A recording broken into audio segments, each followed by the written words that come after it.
Les Dionysiennes sont-elles prêtes pour défendre leur titre ?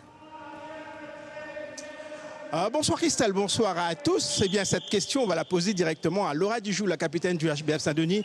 Est-ce que les Dionysiennes sont prêtes à conserver leur titre de championne de la Réunion, Laura ? Évidemment, on est prête, hein. On travaille toute cette semaine sérieusement et puis on a hâte d'être à dimanche. Alors on rappelle quand même que ce dernier titre a été gagné en 2019. Ensuite, il y a eu 2 années sans avec la crise sanitaire et tout ça. 3 ans après, Laura, quel est le sentiment, quel est l'état d'esprit du HBF de Saint-Denis avant les retrouvailles avec les filles de la Tamponaise prévues ce dimanche ?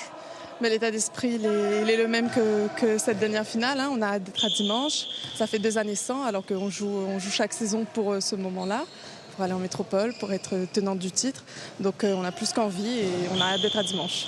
Est-ce que, comme certains observateurs le disent, le rapport de force a changé en 3 ans entre le HBF Saint-Denis, la Tamponaise? Vous l'estimez changer, ce rapport de force? Forcément, on a perdu aussi 2 joueuses comparé à la dernière finale.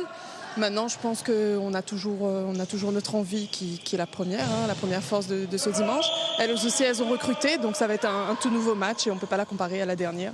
Donc il faudra avoir de l'envie. Alors, votre entraîneur Fabrice Payette aime à dire que le projet est collectif, c'est collectivement que les Dionysiennes peuvent s'imposer. Voilà, même si des joueuses cadres sont parties, le socle est resté très soudé, très collectif. Ah oui, on a toujours été très soudés sur cette saison. On a des joueuses cadres qui sont toujours présentes. Et puis tout le monde ensemble, hein, on va jouer cette finale et on va la gagner. Tout le monde ensemble, c'est le leitmotiv donc des Dionysiennes du HBF Saint-Denis, championnes en titre, et qui joueront donc la finale ce dimanche au complexe Couture. Coup d'envoi prévu à 17h.